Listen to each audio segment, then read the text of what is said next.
वहीं पे प्रधानमंत्री जी के सामने जिस तरीके से वो नतमस्तक हुए थे 90 डिग्री के कोण पे, उसी दिन ये बात स्पष्ट हो गई थी कि अब ये शरणम गच्छामी है, अब ये बातें नहीं उठेंगी। उत्तर प्रदेश चुनाव तक बवाल मचा रहता था। जातीय जनगणना तो एक तरफ है भैया, विशेष राज्य का दर्जा बवाल मचाए रखते थे लोग। क्या हुआ आज? कौन बात कर रहा है विशेष राज्य के दर्जे की? तो अपनी सहूलियत के हिसाब से, पॉलिटिक्स ऑफ कन्वीनियंस इसी को बोलते हैं ना भैया। आपकी सहूलियत के हिसाब से जब आपको जो मुद्दा सही लगे आप उसको उठाएं, और जब उस मुद्दे की ज़रूरत समाप्त हो जाए तो आप उसके बारे में चर्चा करनी भी ज़रूरी नहीं समझे। क्यों? क्योंकि अब आपको अपने मुद्दे दिख रहे हैं, जो कि अगली कुर्सी जिसके ऊपर आप नज़र गड़ा के बैठे। चिराग जी, वक्त आ गया है कि अब आप चिराग सब आप और सहनी सब लोग मिलकर तेजस्वी के इफ्तार पार्टी में जाए। नमस्कार, आप देख रहे हैं आंखें न्यूज़ 24। मैं हूं आपके साथ अमित। पटना एयरपोर्ट पर पत्रकारों से बात करते हुए सांसद चिराग पासवान ने साफ कर दिया कि मुख्यमंत्री नीतीश कुमार को पत्र लिखकर उन्होंने चाचा भतीजे के मामले में जांच कर दूध का दूध और पानी का पानी करे। अगर चिराग दोषी पाए जाते हैं तो सजा भी मिलनी चाहिए। इसके साथ ही चिराग पासवान ने दावते इफ्तार को सियासत से जोड़ने से इनकार करते हुए कहा कि उनके पिता रामविलास भी इफ्तार पार्टी में शरीक होते थे। ऐसे में तेजस्वी के इफ्तार में शामिल होने का कहीं से कोई राजनीतिक मायने ना निकाला जाए। साथ ही दिल्ली के जहांगीरपुरी इलाके में चल रहे बुलडोजर पर चिराग ने कहा कि धर्म के चश्मे से चीजें नहीं देखी जाती और जिसने गलत किया है वह कभी भी धर्म का या किसी भी धर्म का अनुयायी नहीं हो सकता। गलत गलत होता है और सही सही होता है। वहीं पे प्रधानमंत्री जी के सामने जिस तरीके से वो नतमस्तक हुए थे 90 डिग्री के कोण पे, उसी दिन ये बात स्पष्ट हो गई थी कि अब ये शरणम गच्छामी है, अब ये बातें नहीं उठेंगी। उत्तर प्रदेश चुनाव तक बवाल मचा रहता था। जातीय जनगणना तो एक तरफ है भैया, विशेष राज्य का दर्जा बवाल मचाए रखते थे लोग। क्या हुआ आज? कौन बात कर रहा है विशेष राज्य के दर्जे की? तो अपनी सहूलियत के हिसाब से, पॉलिटिक्स ऑफ कन्वीनियंस इसी को बोलते हैं ना भैया। आपकी सहूलियत के हिसाब से जब आपको जो मुद्दा सही लगे आप उसको उठाएं, और जब उस मुद्दे की ज़रूरत समाप्त हो जाए तो आप उसके बारे में चर्चा करनी भी ज़रूरी नहीं समझे। क्यों? क्योंकि अब आपको अपने मुद्दे दिख रहे हैं, जो कि अगली कुर्सी जिसके ऊपर आप नज़र गड़ा के बैठे। अभी तक हम लोग वहीं पे ही हैं क्या?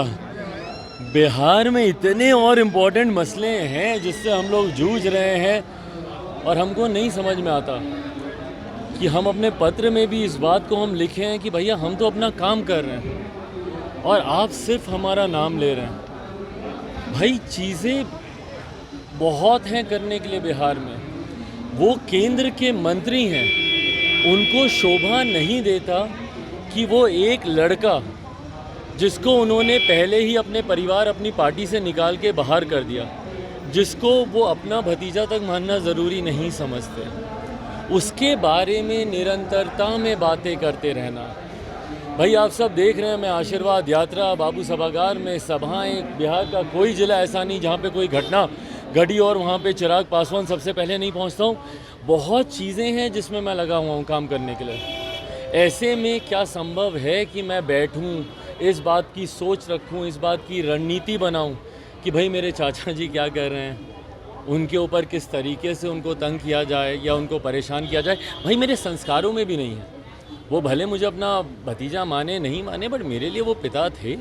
मेरे पिता के निधन के बाद वो मेरे पिता थे। वो मुझे बोलते हैं कि मैंने कहा कि भैया वो मेरा खून नहीं है। भाई कैसे संभव है बताइए ना?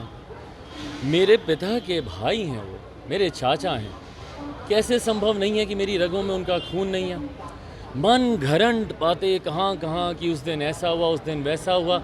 जिस तरीके से उन्होंने रिश्तों को तार तार किया, मेरी मदर को जिस तरीके से उसकी माँ रीना पासवान नाम लेकर बोलना, भाई भाभी कहते नहीं थकते थे। बट बहरहाल वो अपना कार्य कर रहे हैं। मुझे नहीं पता, संभवतः शायद उनके मंत्रालय में इतने काम बचे नहीं होंगे या होंगे नहीं, और इसीलिए उनका पूरा ध्यान केंद्रित रहता है इन तमाम विषयों पर हाँ, क्योंकि उन्होंने मेरे ऊपर एक बहुत गंभीर आरोप लगाए थे, हत्या की साजिश।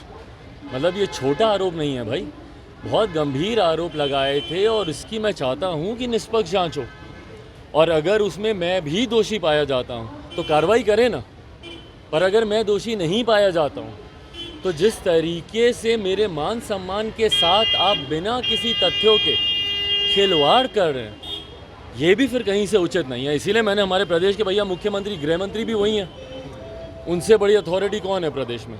तो इसीलिए उनको मैंने पत्र लिखा है और उनसे मैंने आग्रह की है कि इस पूरे घटना चक्र की, इस पूरे विषय की जांच करवाई जाए। अगर आपने अभी तक हमारे चैनल को सब्सक्राइब नहीं किया है तो हमारे चैनल को जल्द से जल्द सब्सक्राइब करें, लाइक करें, शेयर करें और कमेंट करें।